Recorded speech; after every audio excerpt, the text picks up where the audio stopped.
Bismillahirrahmanirrahim. Assalamualaikum warahmatullahi wabarakatuh. Bihamdillahi wassalatu wassalamu ala rasulillah wa ala alihi wa sahbihi wa mawalah wa la hawla wa la quwata illa billahi wa ba'du. Alhamdulillah, di malam hari ini kita bisa duduk di Masjid Nidaul Ilmi Kapling Beliau. Salawat dan juga salam tak lupa kita hadiahkan kepada Rasul kita Nabi besar Muhammad sallallahu alaihi wasallam. Tema yang kita akan bahas di malam hari ini tentang 6 persiapan atau 6 bekal menuju kematian. Ma'asyiral muslimin yang dimuliakan Allah Subhanahu wa taala, setiap manusia itu ditakdirkan ada akhirnya. Dan akhir itu bukan akhir perjalanannya, tapi boleh jadi itu awal dari perjalanan hidup setelah kematiannya. Dan sebagaimana keyakinan kita kaum muslimin, ada hidup setelah kematian dan ada pertanggungjawaban kita di hadapan Allah Subhanahu wa taala setelah kematian kita. Disitulah pentingnya kita persiapan. Lah persiapan ini disebutkan para ulama ada 6 persiapan yang harus disiapkan sebelum kematian menjemput kita. Secara singkat saya akan sebutkan, baru kita jabarkan.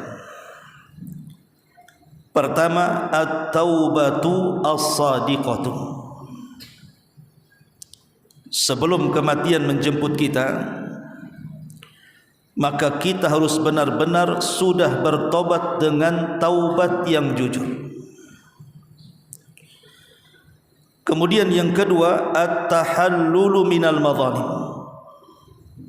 Berusaha untuk melepaskan segala bentuk macam kezaliman-kezaliman. Kemudian yang ketiga, qadha'u ad-daini. Berusaha sebelum mati kita tidak menyisakan satupun hutang, baik hutang kepada Allah ataupun hutang kepada manusia. Kemudian yang keempat, kitabatul wasiyah. Berusaha untuk menulis wasiat sebelum kematian. Kemudian yang kelima, as-sadaqatul jariyatu walau bi aqalli al-qalil. Berusaha untuk membekali diri dengan sedekah yang mengalir walaupun jumlahnya tidak banyak. Dan yang terakhir, husnudzan billahi azza wajalla. Sebelum kematian datang, berbaik sangkalah dengan Allah Subhanahu wa taala. Inilah tema kita di malam hari ini, 6 perkara bekal sebelum kematian kita. Ma'asyiral muslimin wal muslimat rahimakumullah. Yang pertama adalah at-taubatus shadiqah. Sebelum kematian hendaklah kita sudah bertobat. Jangan sampai kemudian kematian menjemput kita masih ada sisa-sisa dosa yang kita bawa, dan itu akan mencelakakan kita. Dan taubat yang dimaksud di sini adalah tarkul ma'asi ibtigha'a mardhatillah. Taubat itu maknanya meninggalkan segala jenis maksiat dalam rangka mencari keridhaan Allah Subhanahu wa taala. Karena banyak orang-orang yang meninggalkan maksiat itu bukan mencari redha Allah, Boleh jadi karena perkara-perkara yang lain. Contoh umpamanya, ada orang yang berhenti judi ataupun minum minuman keras, bukan dia tidak mau judi, atau bukan karena dia enggan tidak mau minum minuman keras, karena tidak ada uang untuk membelinya. Jadi berhenti dari judi dan maksiat itu karena tidak ada uang. Berarti berhentinya bukan taubat namanya, karena tidak mencari ridha Allah. Dan banyak lagi contohnya. Sedikit bicara taubat. Kita tahu bahwa perintah taubat itu fardun 'alal fawr, sebuah kewajiban yang tidak bisa ditunda-tunda. Karena yang namanya kematian itu tidak ada yang tahu. Dia sebuah kepastian, datangnya tanpa pemberitahuan, dan dia bukan akhir dari sebuah perjalanan. Makanya taubat itu hukumnya fardun 'alal fawri, wajib bersegera. Di dalam Al-Qur'anul Karim Allah Subhanahu wa taala berfirman, "Qul ya ibadiyalladzina asrafu ala anfusihim la taqnatu min rahmatillah innallaha yaghfiru dzunuba jami'a innahu huwal ghafurur rahim." Wahai hamba-hambaku yang mereka melampaui batas terhadap diri-diri mereka, jangan putus asa dari rahmat Allah. Artinya sebesar apapun dosa yang kita lakukan, kalau kita datang kepada Allah minta ampunan, dipastikan diampuni. Karena Allah Subhanahu wa taala mengampuni dosa seluruhnya, dan dia adalah zat yang maha pengampun lagi maha pengasih. Inilah seruan Rabbani namanya, seruan Allah Subhanahu wa taala agar kita jangan pernah putus asa dari dosa dan jangan membiarkan dosa. Sebaiknya kalau kita memang dengan syahwat kita terkalahkan, terjerumus kepada dosa, langsung bersegera untuk bertobat. Karena manusia dengan tobat ini ada 4 kelompok. Manusia dengan taubat ini ada 4 kelompok. Kelompok yang pertama, taibun qad salaka tariqal istiqamati fi ummahati ta'ati wa kabairil fawahishi illa annahu la yanfakku anidh dhunubi ta'tari la an amdin walakinnahu yubtala biha fi majari ahwalihi min ghairi an yuqaddam azman alal iqdami alaiha. Yang pertama, orang yang bertobat ini terkadang dia sudah bertobat dari dosa-dosanya, kemudian setelah dia bertobat dia istiqamah, dia terus menjalankan ketaatan kepada Allah dan menjauhi dosa-dosa besar. Akan tetapi terkadang ada fitrah manusia yang tidak bisa dilepaskan, terkadang dia tergelincir. Manusia terkadang tergelincir, walaupun sudah berusaha untuk istiqamah, terkadang tergelincir, tetapi dalam hatinya tidak ada niat untuk melakukannya. Maka ini semulia-mulianya orang yang bertobat. Saya ulangi, orang yang bertobat dan dia berusaha untuk istiqamah. Maksud istiqamah di sini artinya menjalankan ketaatan dan menjauhi segala jenis dosa-dosa besar. Akan tetapi mungkin yang namanya manusia tidak ada yang maksum, satu hari tergelincir kepada dosa. Tapi dosa itu bukan karena keinginannya, boleh jadi karena terkalahkan dengan syahwatnya. Maka orang yang seperti ini, maka taubatnya diterima oleh Allah Subhanahu wa taala, dan inilah tingkatan yang paling tinggi dalam taubat. Karena tidak ada dalam hatinya ingin kembali, cuman terkadang tergelincir. Yang kedua, ada orang yang bertobat ini, mereka sudah bertobat kemudian istiqamah dalam taubatnya. Persis dengan kelompok yang pertama, dia menjalankan kewajiban, menjalankan ketaatan, menjauhi kemaksiatan kepada Allah Azza wa Jalla. Kemudian dia terjerumus kepada kemaksiatan satu waktu, kemudian hatinya penuh penyesalan. Hatinya penuh penyesalan, kenapa saya berbuat dosa padahal saya sudah tobat? Kenapa saya melakukannya? Bukankah saya sudah berjanji untuk tidak melakukannya? Dalam hatinya penuh dengan penyesalan. Maka ini kelompok yang kedua.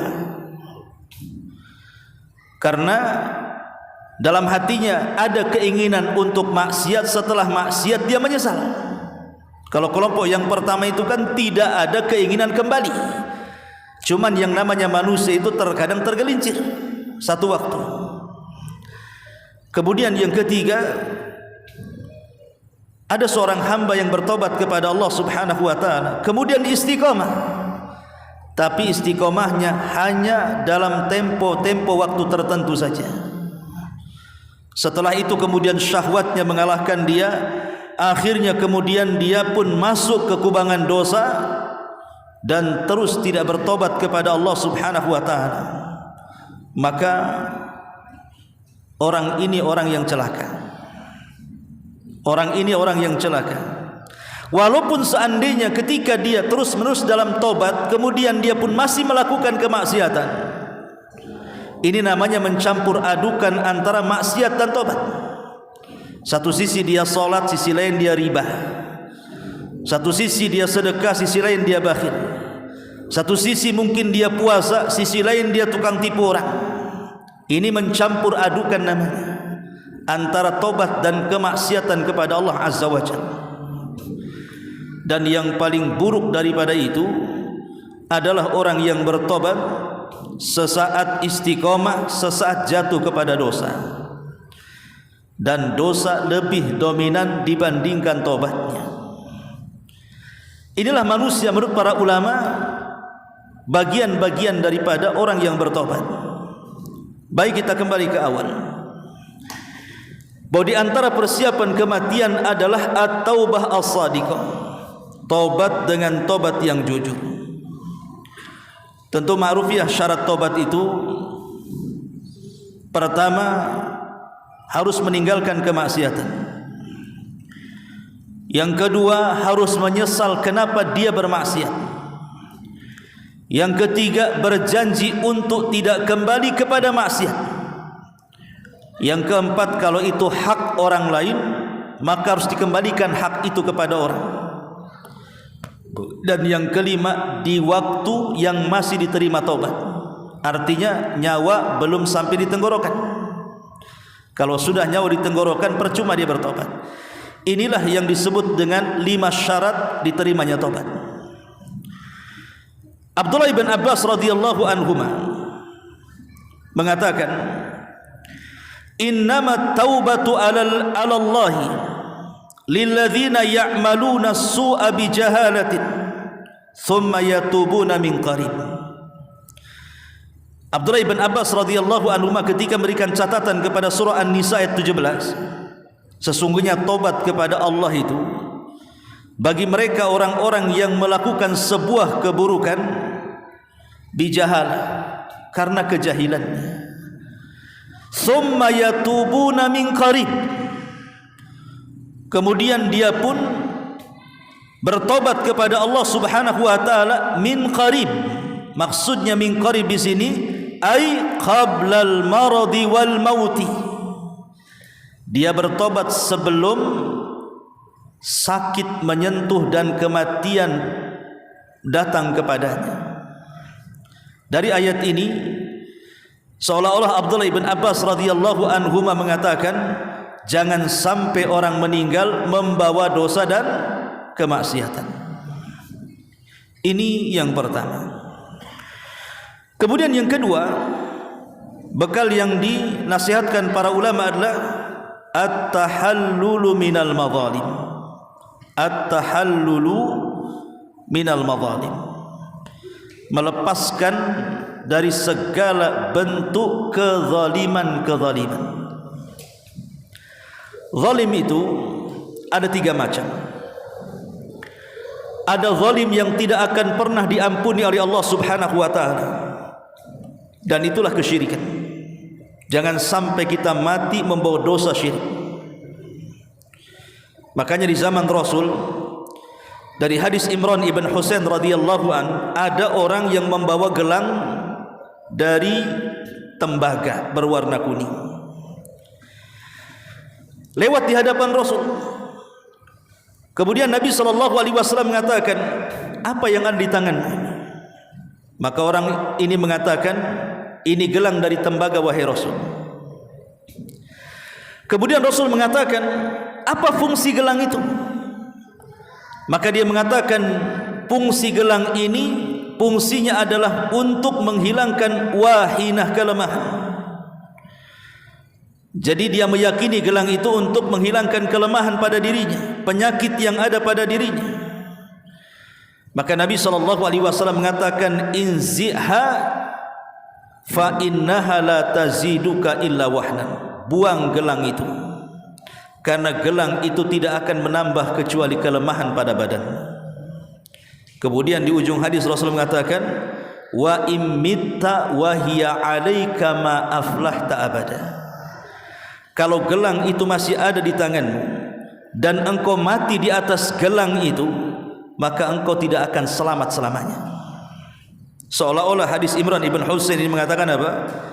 Kalau orang mati di atas kesyirikan, maka tidak ada harapan selamat setelah kematian. Ini kezaliman yang pertama. Yang kedua, kezaliman yang diampuni oleh Allah Subhanahu wa taala. Boleh jadi dia mungkin sewaktu-waktu meremehkan kewajiban. Dia sholat, tetapi mungkin satu hari dia meninggalkan sholat karena kelalaian, karena malas. Dia sering sedekah atau mengeluarkan zakat pada waktu yang sudah sampai kepada haul dan nisabnya, tapi satu waktu datang bakhilnya sehingga dia tidak keluarkan zakat. Dan begitu seterusnya. Lalai dari kewajiban, atau boleh jadi masuk kepada kemaksiatan. Mungkin dia berzina, mungkin dia minum khamar, tetapi dosa-dosa ini semua di bawah kehendak Allah Subhanahu wa taala, karena tidak sampai kepada tingkat kesyirikan. Karena setiap dosa yang di bawah kesyirikan itu semua atas kehendak Allah. Kalau Allah mau, Allah azab, Allah bersihkan dosa-dosanya, kemudian Allah masukkan ke dalam surga. Tapi kalau Allah berkehendak, Allah berikan syafaat tanpa harus masuk neraka, dimasukkan ke dalam surga, tergantung kebaikan. Tapi ada kezaliman yang ketiga. Inilah yang tidak mungkin ditinggalkan Allah Subhanahu wa taala. La yatrukuhullah. Allah tidak mungkin meninggalkannya. Artinya Allah tidak mungkin langsung mengampuninya kalau kita bertobat. Apa itu? Kezaliman kepada sesama manusia. Menghina orang, mencaci maki orang, merendahkan orang, menggibah orang, mengambil hak orang, memukul orang, meneteskan darah orang, membunuh orang. Ini Allah tidak mungkin meninggalkan orang ini. Walaupun dia sudah bertobat, Allah tidak mungkin meninggalkannya. Artinya Allah tidak mungkin langsung mengampuninya. Sampai orang-orang yang dizalimi itu dia redha dan memaafkannya.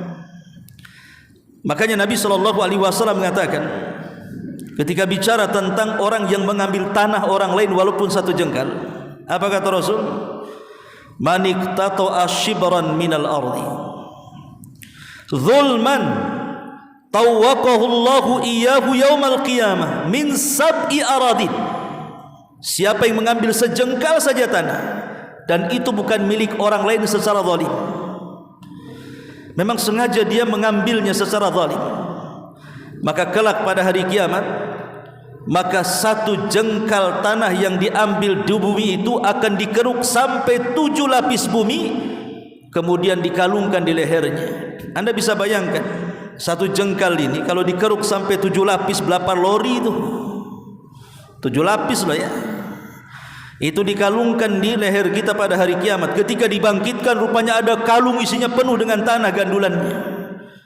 Itu satu jengkal, cemana satu kapling. Macam mana 1 hektar? Macam mana dia jalan kaki? Ma'asyiral muslimin yang dimuliakan Allah Azza wa Jalla. Makanya yang kedua nasihat para ulama, sebelum kematian mintalah kehalalan orang-orang yang pernah kita zalimi, kembalikan hak mereka, supaya kita tidak menjadi orang bangkrut pada hari kiamat, di mana kita akan terjadi barter pahala dan dosa. Pahala habis diambil orang, dosa pula dibebankan ke pundak kita. Itulah bangkrut namanya. Ini yang kedua, at-tahallul minal madzalim. Yang ketiga, qada'ud daini, bayar hutang. Jangan sampai kemudian saat kita mati ada hutang yang tertanggung pada pundak kita. Nabi SAW dalam hadis Aisyah radhiyallahu anha itu, saking takutnya dengan hutang, Nabi itu selalu berdoa dalam setiap solatnya. Sebelum salam, Rasul mengatakan, Allahumma inni a'udzubika minal ma'tham wal maghram. Itu doa yang selalu dibaca Nabi setelah 4 perlindungan. Kita tahu bahwa tasyahud dalam solat itu kan 2 ya. Ada tasyahud awal, ada tasyahud akhir. Syekh Shalih Fauzan hafizahullah taala menjelaskan dalam fikih salat, beliau mengatakan bahwa bacaan tasyahud awal itu sampai kepada syahadat. Tahiyat sampai kepada syahadat, sampai kepada asyhadu alla ilaha illallah wa asyhadu anna muhammadar rasulullah. Berbeda dengan tasyahud yang terakhir, harus ditambah dengan solawat. Jadi ada tahiyat, ada syahadat, ada solawat. Kenapa ada solawatnya? Sementara tasyahud yang pertama tidak ada solawatnya, karena setelah solawat itu ada doa. Pertama doa kita meminta perlindungan dari 4 perkara. Allahumma inni a'udzubika min adzabi jahannam wa min adzabil qabri wa min fitnatil mahya wal mamat wa min fitnatis syarril masihid dajjal. Baru setelah itu berdoalah sesuka kita. Lah Nabi SAW selalu membaca doa ini, Allahumma inni a'udzubika minal ma'tham wal maghram. Ya Allah, aku berlindung kepadamu agar jangan sampai aku terjerumus kepada dosa dan agar jangan sampai aku terlilit dengan hutang. Aisyah radhiyallahu anha bertanya, Rasul, kenapa engkau selalu berdoa doa itu? Apakah engkau punya hutang? Kenapa engkau selalu mengulang-ulang doa itu? Maka Nabi SAW mengatakan, ya Aisyah, innar rajul idza gharim hadatsa fakadzab wa wa'ada fa akhlaf, kata Rasul. Begini wahai Aisyah, karena seseorang itu kalau dia sudah terlilit hutang, dipastikan 2 perkara ada pada badannya. Pertama, kalau bicara suka dusta, kalau berjanji suka khianat. Percaya antum, orang yang terlilit hutang itu pasti terjerumus kepada 2 perkara ini. Kapan bayar? Bohong dia akhirnya kan, nanti katanya. Nantinya kapan? Minggu depan. Datang minggu depan, ini sudah minggu depan, kapan lagi? Kasihlah 2 hari lagi. Itu kan berdusta namanya. Satu sisi dia berdusta, sisi lain dia berjanji. Minggu depan katanya, berjanji dia. Tapi setelah minggu depan kasihlah 2 hari lagi. Khianat dia. Itulah yang menjadikan Rasul meminta kepada Allah jangan sampai terlilit hutang. Karena orang yang terlilit hutang itu kalau ngomong pasti dusta, dan kalau janji pasti dia khianat. Berdoa-doa ini bukan hanya kita ini sedang terlilit hutang, tetapi orang yang tidak terlilit hutang semoga tidak terlilit hutang. Maka banyak-banyaklah doa seperti ini. Karena orang yang terlilit hutang ini kalau malam hari dia bingung, dia stres, kalau siang hari dia menghilang. Umumnya seperti itu. Malamnya stres, siangnya menghilang. Itulah orang yang terlilit hutang. Malamnya stres, gak bisa tidur. Cemana besok bayar, cemana besok bayar. Besoknya ngadepin debt collector, ngilang dia. Itulah orang hutang. Ma'asyiral muslimin yang dimuliakan Allah Subhanahu wa taala. Kita tahu bahwa ulama membolehkan hutang itu sebenarnya 3 syarat. Kita boleh berhutang, tapi harus ada 3 syarat. Karena Islam itu tidak mengajarkan hutang. Yang pertama, an yakuna al-mustadin aziman alal wafa. Hendaklah orang yang berhutang dia punya keyakinan dia bisa membayar. Kalau tidak punya keyakinan membayar, jangan hutang. Yang kedua, an ya'lam ala dhannihi qudratuhu alal wafa. Yang pertama, bahwa orang yang berhutang itu harus punya niat membayar. Yang pertama, orang yang berhutang itu punya niat membayar. Yang kedua, orang yang berhutang itu dia punya keyakinan dia mampu membayar. Jadi yang pertama niat bayar, yang kedua dia yakin ada kesanggupan untuk membayar, dan yang ketiga an yakuna fi amrin masyru'. Uang yang kita hutangi itu dalam perkara-perkara yang disyariatkan. Bukan hutang untuk judi, hutang untuk minum-minuman, hutang untuk zina, hutang untuk maksiat, bukan. Dalam perkara-perkara syar'i atau dalam perkara-perkara yang dihajatkan manusia yang bukan keharaman, maka boleh seseorang itu berhutang.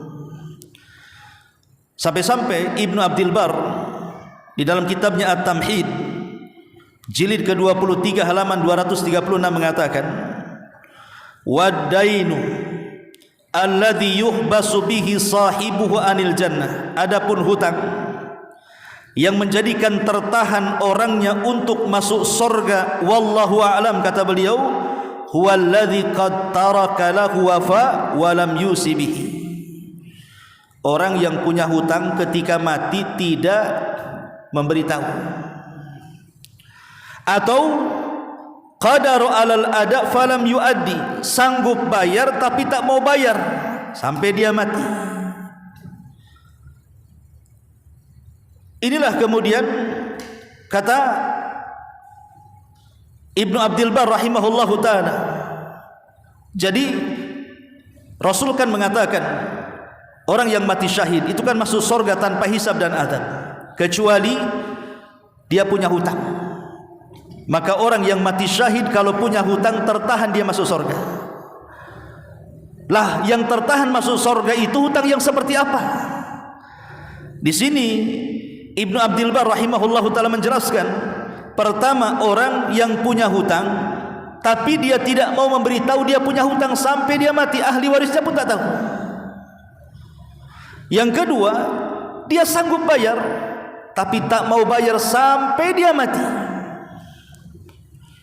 Maka dua manusia seperti ini, kata beliau, tertahan untuk masuk ke dalam surga. Ma'asyiral muslimin wal muslimat rahimakumullah. Makanya saking bahayanya orang yang hutang tidak dibayar itu, sampai hutang itu dikait-kaitkan dengan kuburan.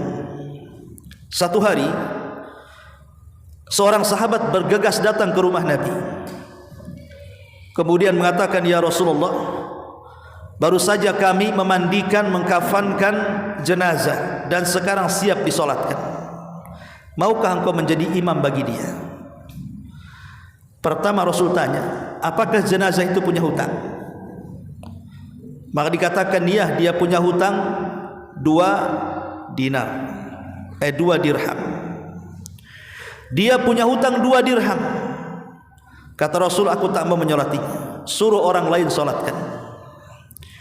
Datang seorang sahabat namanya Abu Qatadah radhiyallahu anhu dan mengatakan, ya Rasulullah, solatkanlah saudara kita ini, biar aku yang tanggung hutangnya. Kata Rasul, betul kau akan tanggung? Betul wahai Rasul, aku akan tanggung hutangnya. Akhirnya Rasul pun mau menyolatkan orang tersebut. Keesokan harinya Rasul berjumpa dengan Abu Qatadah. Ya Abu Qatadah, macam mana dengan 2 dirham itu? Sudah kau bayar? Rasul, orang ini baru meninggal kemarin. Belumlah, kan baru kemarin dia meninggal, kata. Kata Rasul, hati-hati ya Abu Qatadah. Kemudian besoknya lagi Rasul bertanya dengan Abu Qatadah, ya Abu Qatadah, macam mana dengan 2 dirham? Sudah kau bayar? Maka Abu Qatadah mengatakan, sudah wahai Rasul. Kata Rasul, al-an barudat qabru, katanya, sekarang sudah dingin kuburannya. Artinya hutang itu membawa hawa panas ke dalam kuburan. Ini wasiat ataupun nasihat yang ketiga, qadha'u ad-dain. Kemudian yang keempat, kitabatul wasiyah. Catatlah wasiat sebelum kematian. Sampai-sampai Abdullah ibn Umar radhiyallahu anhuma, Abdullah ibn Umar radhiyallahu anhuma, setelah dia mendengar hadis Nabi SAW tentang pentingnya wasiat, hampir setiap malam dia menulis wasiat diletakkan di bawah bantalnya. Itu sahabat Abdullah ibn Umar radhiyallahu anhuma. Karena begini ikhwatu fiddin, wasiat sebelum mati itu kan ada 2 hukumnya. Ada yang wajib, ada yang sunnah. Adapun yang wajib itu berkaitan dengan wasiat yang saya sebutkan di awal tadi, pamannya utang piutang. Seorang bapak mengatakan kepada anaknya, nak, sebentar lagi bapak mau meninggal, bapak punya hutang sama si anu, tolong bayar. Ibu sebentar lagi mau meninggal nih, ibu punya hutang sama si anu, tolong kalau ibu meninggal jual lahan ini, bayar hutangnya nah. Lah, wasiat seperti ini hukumnya wajib. Jangan sampai tidak diberitahu kalau dia punya hutang, karena hutangnya akan mengganggu setelah kematiannya. Kemudian yang kedua, wasiat sunnah. Wasiat sunnah itu dalam bentuk nasihat-nasihat. Umpamanya sebelum meninggal kita mencatat sebuah tulisan, pokoknya kalau ayah mau meninggal, ibu mau meninggal, tolong jangan tinggalkan sholat, berbuat baik kepada tetangga, akur-akurlah dengan saudara, jadilah anak soleh. Itu sunnah hukumnya. Di zaman dulu ada 2 khalifah, satu Sulaiman ibn Abdul Malik dan Umar ibn Abdul Aziz rahimahumallahul jami'. Sulaiman ibn Abdul Malik ini saat kematian membawa harta banyak, sehingga istrinya, anak-anaknya mewarisi kekayaannya. Wajar dia khalifah. Tapi Umar bin Abdul Aziz rahimahullahu ta'ala saat kematiannya, dia tidak membawa kecuali sedikit dari kekayaannya. Itu pun tidak layak untuk dibagi. Tetapi sebelum wafatnya, Umar bin Abdul Aziz mengatakan kepada anak-anaknya, wahai anak-anakku, peganglah takwa kepada Allah, bertakwalah kau kepada Allah subhanahu wa ta'ala. Hanya itu saja wasiatnya, bertakwa kau kepada Allah. Tetapi setelah Umar bin Abdul Aziz meninggal, betul-betul anaknya memegang wasiat ayahnya, berusaha tidak meninggalkan yang wajib, berusaha meninggalkan yang haram, berusaha menjadi hamba-hamba Allah yang bertakwa. Lambat laun, akhirnya setelah mereka dewasa, semua menjadi orang yang kaya raya, enggak ada orang miskin. Bahkan satu anak Umar bin Abdul Aziz itu pendana perang, ratusan ribuan unta diserahkan kepada pasukan. Sementara Sulaiman ibn Abdul Malik ini, walaupun ketika mewarisi anak dan istrinya kaya raya, tapi setelah anaknya besar, semuanya menjadi pengemis di jalan raya, menjadi pengemis di pasar-pasar. Inilah rahasia kenapa wasiat takwa, wasiat itu penting saat kematian, kan? Karena wasiat ini bisa merubah semuanya. Walaupun hanya mengatakan, nak, sebelum ibu meninggal bertakwa kau kepada Allah. Buktinya anak-anak Umar bin Abdul Aziz memegang wasiat ayahnya.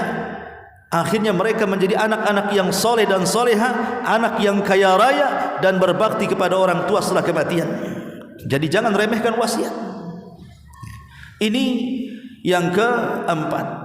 Yang kelima, as-sadaqatul jariyah, sedekah yang mengalir. Seorang muslim yang cerdas, tentu dia tidak mungkin merasa kenyang untuk beramal soleh sampai kedua kakinya masuk ke dalam surga. Dan seorang muslim yang cerdas tentu dia akan memilih mana amal saleh yang kalau dilakukan mengalir sampai kematiannya. Salah satunya adalah hadis Nabi SAW, "Idza matal insanu inqata'a 'amaluhu illa min thalathin, shadaqatin jariyah, aw ilmin yuntafa'u bihi, aw waladin salihin yad'u lahu." Apabila anak Adam meninggal dunia, tidak ditinggalkan kecuali 3 perkara: sedekah yang mengalir, ilmu yang bermanfaat, anak yang soleh yang mendoakan orang tuanya. Jadi sedekah yang mengalir ini penting untuk kita cari di dunia itu. Kira-kira apa pahala-pahala yang bisa mengalir setelah kematian kita? Contoh umpamanya membangun masjid, mengalirkan air, ataupun membuat rumah persinggahan dan lain sebagainya dalam bentuk sedekah, maka itu sangat bermanfaat sebelum kematian. Dan yang terakhir tentunya berhusnudzon kepada Allah, berbaik sangka dengan Allah. Karena khusus yang terakhir ini penting. Berbaik sangka dengan Allah adalah hal yang memungkinkan bagi orang yang mendekati kematian untuk dilakukan, dan itulah ibadah yang mungkin dilakukan terakhir bagi orang yang sedang sakaratul maut. Orang dekat dengan kematian itu tidak mungkin dia sholat. Macam mana dia sholat? Dia berbaring, dah susah untuk sholat, susah untuk berpuasa, apalagi sampai umroh dan haji. Apalagi membaca Quran dan zikir, terkadang ditalkin la ilaha illallah saja tidak bisa mengucapkannya. Macam mana suruh zikir baca Quran pula? Sehingga ketika tidak memungkinkan ibadah-ibadah itu untuk dijadikan bekal terakhir sebelum kematiannya, ada satu ibadah dan itu bisa menyelamatkan dia. Ibadah itulah husnudzon billah, berbaik sangka dengan Allah sebelum kematian. Makanya disunahkan kalau kita sedang takziah, ada nih orang sakit parah nih, dan sakitnya membawa dia kematiannya, maka yang disunahkan bagi kita yang berkunjung kepada orang yang sakit parah itu, jangan pernah bicarakan soal keburukannya, tapi bicarakanlah dengan keras supaya terdengar telinganya tentang kebaikannya saja. Itu sunnah hukumnya. Kalau kita ziarah orang sakit, jangan sentil keburukan sedikit pun di telinganya, tapi bicarakan kebaikannya. Walaupun dia orang jahat sekalipun, kalau dia punya kebaikan, ulang-ulanglah kebaikan itu yang kita sebut-sebutkan. Boleh jadi mungkin dia orang jahat, tapi pernah menolong kita umpamanya, kemudian kita takziah ke rumahnya, sudah itu saja. Aduh, kamu ini cepatlah sembuh, kamu ini orang baik, pernah menolong saya, padahal gebukin orangnya lebih banyak. Tapi dia punya kebaikan, supaya ketika telinganya mendengar bahwa dia masih punya kebaikan kepada orang, dalam hati kecilnya dia mengatakan adalah kesempatan dengan kebaikan itu untuk dibawa menghadap Allah Subhanahu wa ta'ala. Tapi kalau yang diceritakan itu keburukan, cepatlah sembuh supaya dugem lagi kita, supaya mabok lagi kita, supaya kita maksiat lagi, maka telinga yang merekamnya, karena ketika itu kan terbatas, otaknya tidak bisa berpikir, sehingga yang dicerna, yang didengar itulah, sehingga akhirnya kepalanya penuh dengan maksiat. Dalam hati kecilnya, wah neraka. Dari situ akhirnya dia putus asa. Putus asa itulah jangan sampai mengakhiri kehidupannya, karena putus asa itulah yang menghalangi manusia dari tobat. Sementara berbaik sangka itulah yang menimbulkan manusia untuk tobat. Makanya kenapa husnudzon, berbaik sangka dengan Allah saat kematian itu sangat penting. Kata ulama akidah, makanya ada bab ibadah hati itu kan ada 3. Perasaan cinta yang dipupuk, perasaan takut, dan perasaan harap. Saat kita sehat, harusnya yang dibesarkan itu perasaan takut dibandingkan harap, supaya kita berhati-hati dalam melangkahkan kaki. Tapi saat sakit parah, kata ulama mengatakan, besarkan harapan, kecilkan perasaan takut. Harapan masih bisa masuk surga karena masih ada kebaikan, harapan masih diampuni oleh Allah karena masih punya kebajikan. Maka itulah yang membawa manusia kepada berhusnudzon, berbaik sangka dengan Allah. Tapi kalau rasa takut yang dibesarkan, cemana saya kalau mati ini, dosa saya banyak, ya, maksiat saya menumpuk, saya sudah pernah begini begitu sama orang, akhirnya dia putus asa, setan datang, seolah-olah dia tidak diampuni dosanya, kemudian mati tidak sempat tobat dan mati di atas keputusasaan. Ini yang bahaya, karena putus asa itu lebih besar dosanya dibandingkan dosanya sendiri. Contoh umpamanya, dari mulai lahir sampai kemudian dia besar, maksiatnya tidak berhenti, macam-macam maksiat dia lakukan. Kemudian dia sakit, dan dengan sakitnya menjelang kematian putus asa dia, karena terlampau banyak dosa yang dilakukannya. Putus asa, tidak mungkinlah Allah mengampuni saya.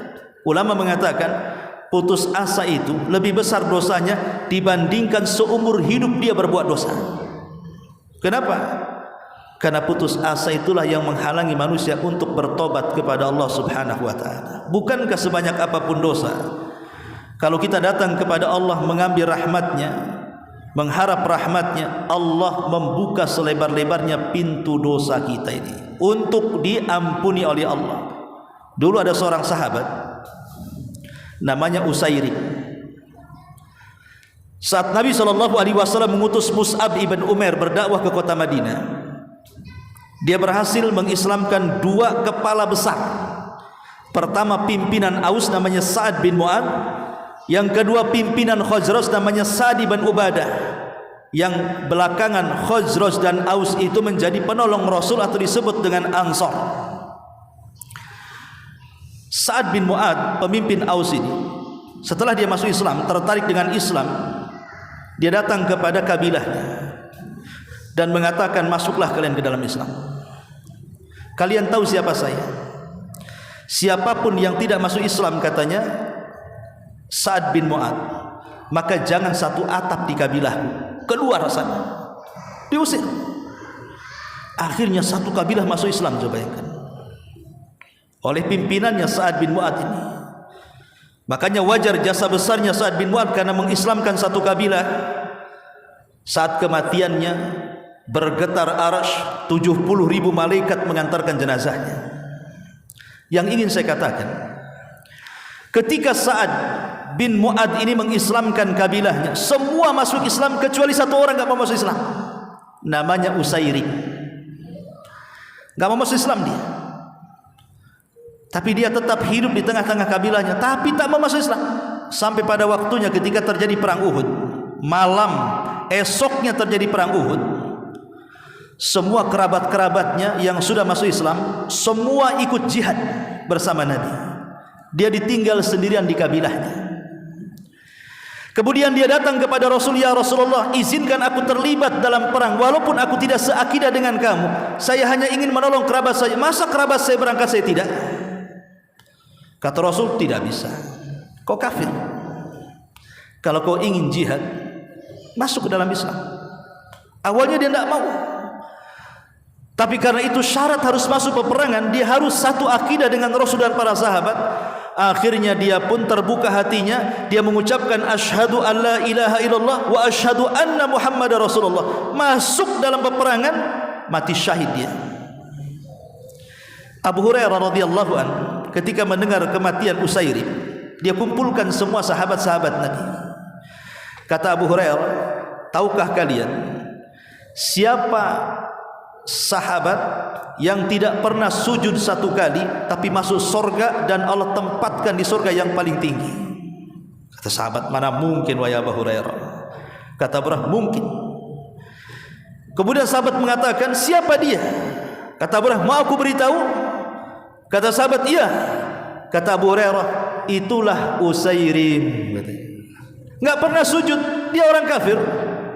Dia masuk Islam saat jihad, kemudian dia mati syahid. Kapan dia sujudnya? Kapan dia salatnya? Kapan dia puasanya?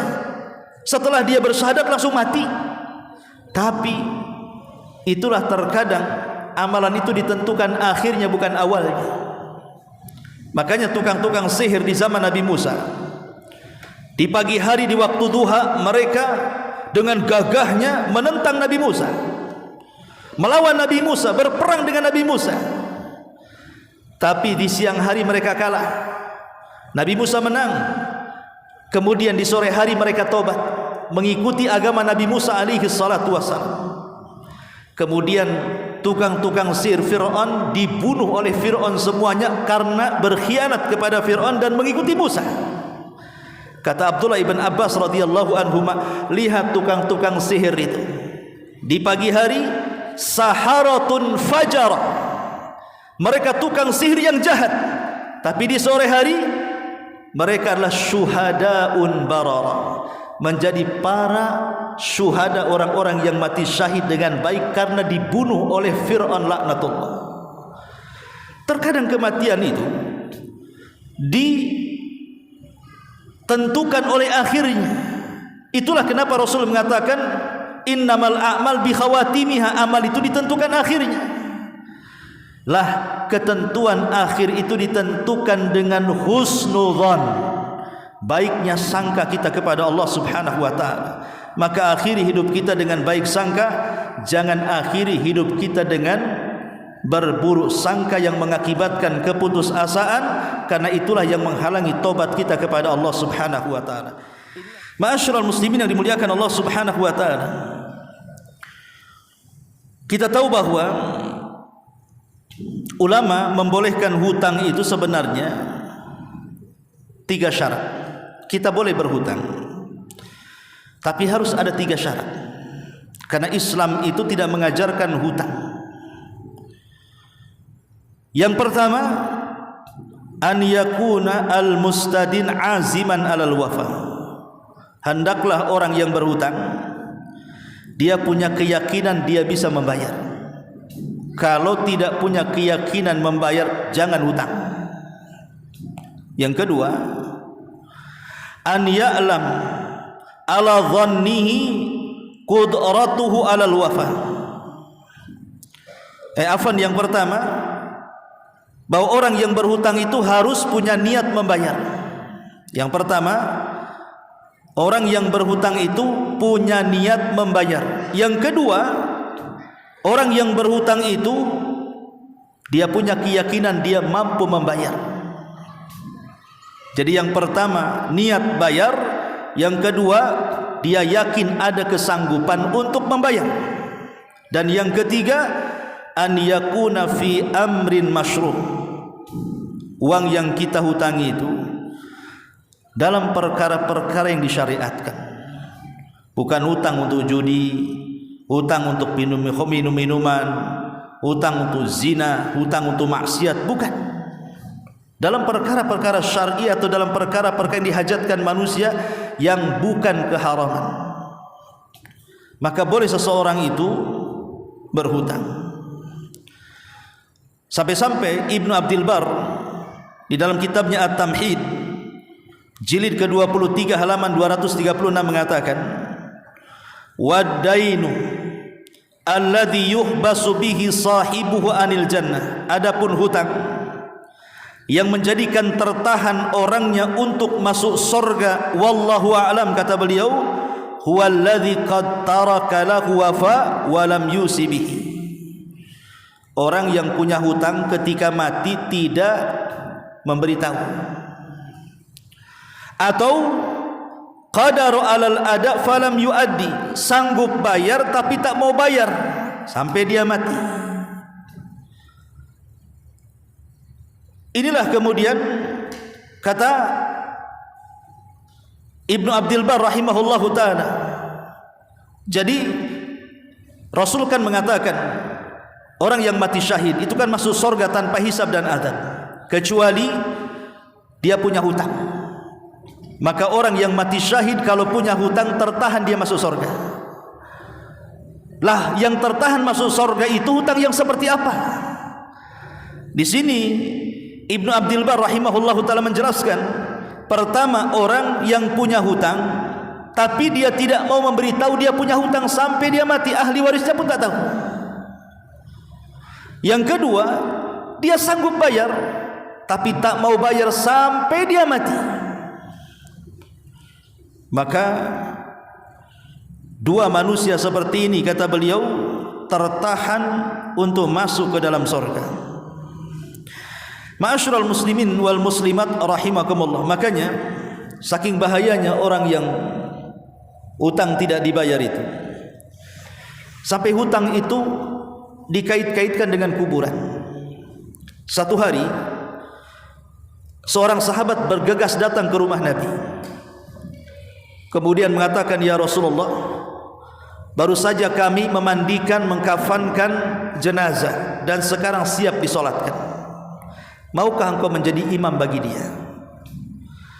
Pertama Rasul tanya, apakah jenazah itu punya hutang? Maka dikatakan dia punya hutang 2 dirham. Dia punya hutang 2 dirham. Kata Rasul, aku tak mau menyolatinya, suruh orang lain solatkan.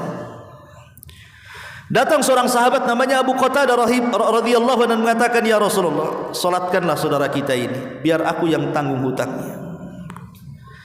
Kata Rasul, betul kau akan tanggung? Betul wahai Rasul, aku akan tanggung hutangnya. Akhirnya Rasul pun mau menyolatkan orang tersebut. Keesokan harinya Rasul berjumpa dengan Abu Qatadah. Ya Abu Qatadah, macam mana dengan 2 dirham itu? Sudah kau bayar? Rasul, orang ini baru meninggal kemarin. Belumlah, kan baru kemarin dia meninggal, kata Rasul. Hati-hati ya Abu Qatadah. Kemudian besoknya lagi Rasul bertanya dengan Abu Qatadah, ya Abu Qatadah, macam mana dengan 2 dirham itu? Sudah kau bayar? Maka Abu Qatadah mengatakan, sudah wahai Rasul. Kata Rasul, al-an barudat qabru, katanya, sekarang sudah dingin kuburannya. Artinya hutang itu membawa hawa panas ke dalam kuburan. Ini wasiat ataupun nasihat yang ketiga, qadha'u ad-dain. Kemudian yang keempat, kitabatul wasiyah. Catatlah wasiat sebelum kematian. Sampai-sampai Abdullah ibn Umar radhiyallahu anhuma, setelah dia mendengar hadis Nabi SAW tentang pentingnya wasiat, hampir setiap malam dia menulis wasiat diletakkan di bawah bantalnya. Itu sahabat Abdullah ibn Umar radhiyallahu anhu. Karena begini ikhwatu fiddin, wasiat sebelum mati itu kan ada 2 hukumnya. Ada yang wajib, ada yang sunnah. Adapun yang wajib itu berkaitan dengan wasiat yang saya sebutkan di awal tadi, pamannya utang piutang. Seorang bapak mengatakan kepada anaknya, nak, sebentar lagi bapak mau meninggal, bapak punya hutang sama si anu, tolong bayar. Ibu sebentar lagi mau meninggal nih, ibu punya hutang sama si anu, tolong kalau ibu meninggal jual lahan ini, bayar hutangnya nak. Lah, wasiat seperti ini hukumnya wajib. Jangan sampai tidak diberitahu kalau dia punya hutang, karena hutangnya akan mengganggu setelah kematiannya. Kemudian yang kedua, wasiat sunnah. Wasiat sunnah itu dalam bentuk nasihat-nasihat. Umpamanya sebelum meninggal kita mencatat sebuah tulisan, pokoknya kalau ayah mau meninggal, ibu mau meninggal, tolong jangan tinggalkan sholat. Berbuat baik kepada tetangga, akur-akurlah dengan saudara, jadilah anak soleh. Itu sunnah hukumnya. Di zaman dulu ada 2 khalifah. Satu Sulaiman ibn Abdul Malik dan Umar ibn Abdul Aziz rahimahumullahul jami'. Sulaiman ibn Abdul Malik ini saat kematian membawa harta banyak, sehingga istrinya, anak-anaknya mewarisi kekayaannya. Wajar dia khalifah. Tapi Umar bin Abdul Aziz rahimahullahu ta'ala saat kematiannya, dia tidak membawa kecuali sedikit dari kekayaannya. Itu pun tidak layak untuk dibagi. Tetapi sebelum wafatnya, Umar bin Abdul Aziz mengatakan kepada anak-anaknya, Wahai anak-anakku, peganglah takwa kepada Allah. Bertakwalah kau kepada Allah Subhanahu wa taala. Hanya itu saja wasiatnya. Bertakwa kau kepada Allah. Tetapi setelah Umar bin Abdul Aziz meninggal, betul-betul anaknya memegang wasiat ayahnya.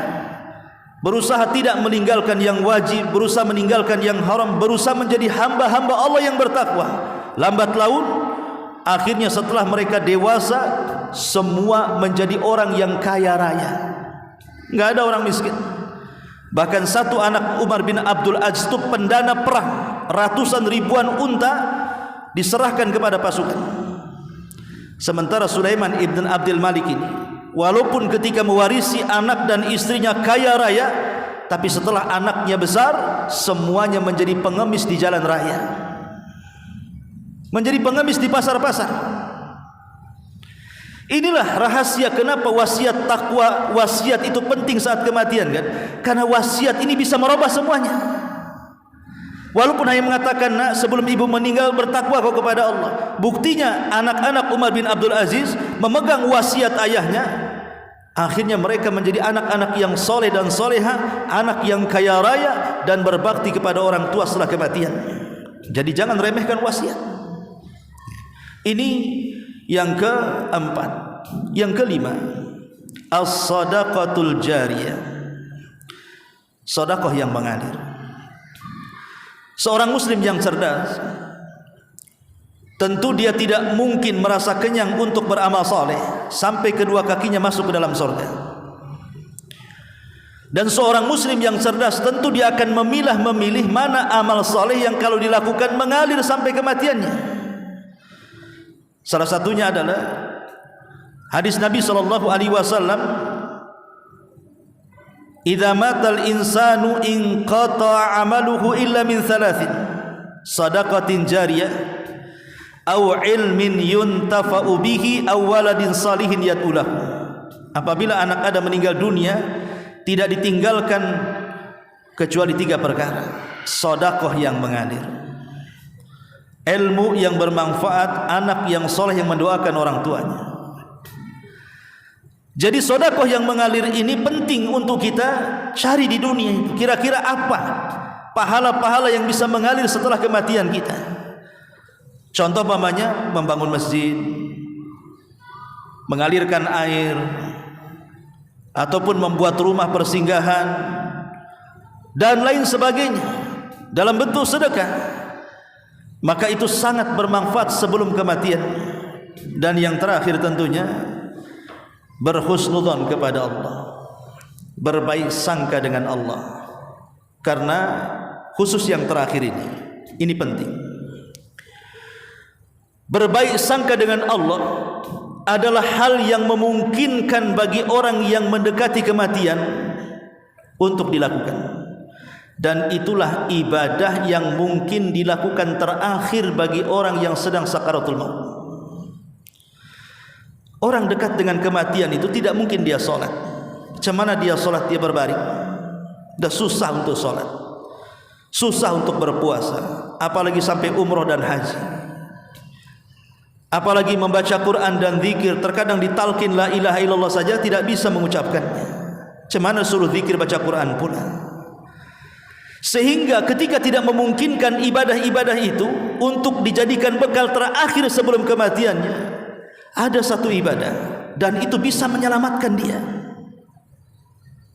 Ibadah itulah husnudzon billah, berbaik sangka dengan Allah sebelum kematian. Makanya disunahkan kalau kita sedang takziah, ada nih orang sakit parah nih,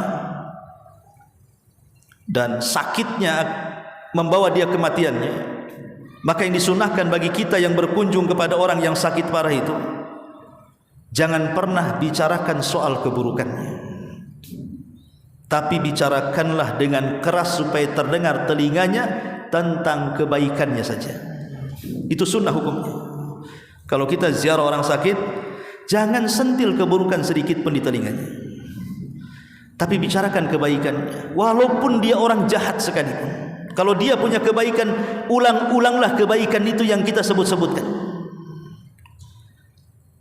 Boleh jadi mungkin dia orang jahat, tapi pernah menolong kita umpamanya. Kemudian kita takziah ke rumahnya, sudah itu saja.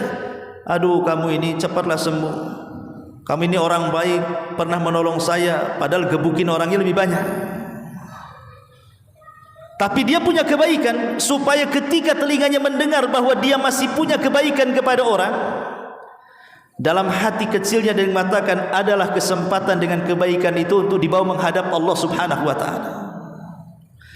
Tapi kalau yang diceritakan itu keburukan, cepatlah sembuh supaya dugem lagi kita, supaya mabok lagi kita, supaya kita maksiat lagi, maka telinga yang merekamnya, karena ketika itu kan terbatas, otaknya tidak bisa berpikir, sehingga yang dicerna, yang didengar itulah, sehingga akhirnya kepalanya penuh dengan maksiat. Dalam hati kecilnya, wah neraka. Dari situ akhirnya dia putus asa.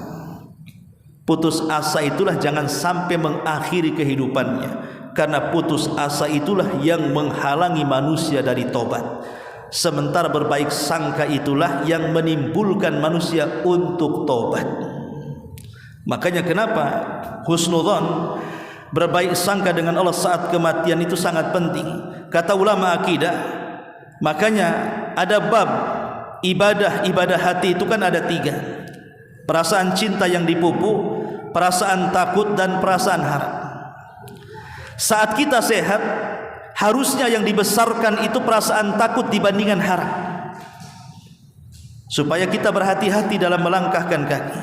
Tapi saat sakit parah, kata ulama mengatakan, besarkan harapan, kecilkan perasaan takut. Harapan masih bisa masuk surga karena masih ada kebaikan, harapan masih diampuni oleh Allah karena masih punya kebajikan. Maka itulah yang membawa manusia kepada berhusnudzon, berbaik sangka dengan Allah. Tapi kalau rasa takut yang dibesarkan, cemana saya kalau mati ini, dosa saya banyak, ya, maksiat saya menumpuk, saya sudah pernah begini begitu sama orang, akhirnya dia putus asa, setan datang, seolah-olah dia tidak diampuni dosanya, kemudian mati tidak sempat tobat, dan mati di atas keputusasaan. Ini yang bahaya. Karena putus asa itu lebih besar dosanya dibandingkan dosanya sendiri. Contoh umpamanya, dari mulai lahir sampai kemudian dia besar, maksiatnya tidak berhenti, macam-macam maksiat dia lakukan. Kemudian dia sakit, dan dengan sakitnya menjelang kematian putus asa dia, karena terlampau banyak dosa yang dilakukannya. Putus asa, tidak mungkinlah Allah mengampuni saya. Ulama mengatakan putus asa itu lebih besar dosanya dibandingkan seumur hidup dia berbuat dosa. Kenapa? Karena putus asa itulah yang menghalangi manusia untuk bertobat kepada Allah Subhanahu wa ta'ala. Bukankah sebanyak apapun dosa, kalau kita datang kepada Allah mengambil rahmatnya, mengharap rahmatnya, Allah membuka selebar-lebarnya pintu dosa kita ini untuk diampuni oleh Allah. Dulu ada seorang sahabat namanya Usairim. Saat Nabi SAW mengutus Mus'ab ibn Umair berdakwah ke kota Madinah, dia berhasil mengislamkan 2 kepala besar. Pertama pimpinan Aus namanya Sa'ad bin Mu'ad, yang kedua pimpinan Khazraj namanya Sa'd bin Ubadah. Yang belakangan Khazraj dan Aus itu menjadi penolong Rasul atau disebut dengan Ansar. Sa'ad bin Mu'ad, pemimpin Aus ini, setelah dia masuk Islam, tertarik dengan Islam, dia datang kepada kabilahnya dan mengatakan, masuklah kalian ke dalam Islam. Kalian tahu siapa saya? Siapapun yang tidak masuk Islam, katanya Sa'ad bin Mu'ad, maka jangan satu atap di kabilahku, keluar sana. Diusir. Akhirnya satu kabilah masuk Islam, coba bayangkan, oleh pimpinannya Sa'ad bin Mu'ad ini. Makanya wajar jasa besarnya Sa'ad bin Mu'ad karena mengislamkan satu kabilah. Saat kematiannya bergetar arasy, 70.000 malaikat mengantarkan jenazahnya. Yang ingin saya katakan, ketika Sa'ad bin Mu'ad ini mengislamkan kabilahnya, semua masuk Islam kecuali satu orang enggak mau masuk Islam, namanya Usairim. Enggak mau masuk Islam dia, tapi dia tetap hidup di tengah-tengah kabilahnya, tapi tak mau masuk Islam. sampai pada waktunya ketika terjadi perang Uhud, malam esoknya terjadi perang Uhud, semua kerabat-kerabatnya yang sudah masuk Islam semua ikut jihad bersama Nabi. Dia ditinggal sendirian di kabilahnya. Kemudian dia datang kepada Rasul, ya Rasulullah, izinkan aku terlibat dalam perang walaupun aku tidak seakidah dengan kamu. Saya hanya ingin menolong kerabat saya. Masa kerabat saya berangkat saya tidak? Kata Rasul, tidak bisa. Kau kafir. Kalau kau ingin jihad, masuk ke dalam Islam. Awalnya dia tidak mau. Tapi karena itu syarat harus masuk peperangan, dia harus satu akidah dengan Rasul dan para sahabat. Akhirnya dia pun terbuka hatinya, dia mengucapkan asyhadu an la ilaha illallah wa asyhadu anna Muhammadar Rasulullah. Masuk dalam peperangan, mati syahid dia.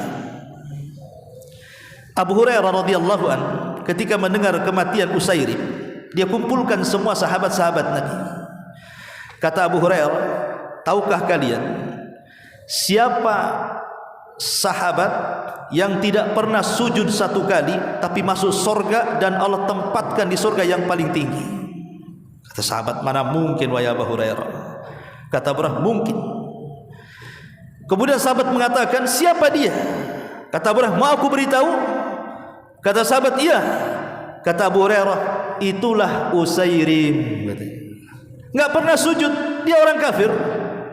Dia masuk Islam saat jihad, kemudian dia mati syahid. Kapan dia sujudnya? Kapan dia salatnya? Kapan dia puasanya? Setelah dia bersyahadat langsung mati. Tapi itulah terkadang amalan itu ditentukan akhirnya bukan awalnya. Makanya tukang-tukang sihir di zaman Nabi Musa, di pagi hari di waktu duha mereka dengan gagahnya menentang Nabi Musa, melawan Nabi Musa, berperang dengan Nabi Musa. Tapi di siang hari mereka kalah, Nabi Musa menang. Kemudian di sore hari mereka tobat, mengikuti agama Nabi Musa alaihi salatu wassalam. Kemudian tukang-tukang sihir Fir'aun dibunuh oleh Fir'aun semuanya karena berkhianat kepada Fir'aun dan mengikuti Musa. Kata Abdullah ibn Abbas radhiyallahu anhuma, lihat tukang-tukang sihir itu di pagi hari saharatun fajara, mereka tukang sihir yang jahat. Tapi di sore hari mereka adalah syuhadaun barara, menjadi para syuhada, orang-orang yang mati syahid dengan baik karena dibunuh oleh Fir'aun laknatullah. Terkadang kematian itu ditentukan oleh akhirnya. Itulah kenapa Rasul mengatakan innamal a'mal bi khawatimiha, amal itu ditentukan akhirnya. Lah ketentuan akhir itu ditentukan dengan husnudzan, baiknya sangka kita kepada Allah Subhanahu wa taala. Maka akhiri hidup kita dengan baik sangka, jangan akhiri hidup kita dengan berburuk sangka yang mengakibatkan keputusasaan, karena itulah yang menghalangi tobat kita kepada Allah Subhanahu wa taala. Inilah di antara 6 bekal yang disebutkan para ulama persiapan menuju kematian. Subhanallah bihamdika asyhadu an la ilaha illa anta astaghfiruka wa atubu ilaik. Allahu ta'ala. Assalamualaikum warahmatullahi wabarakatuh.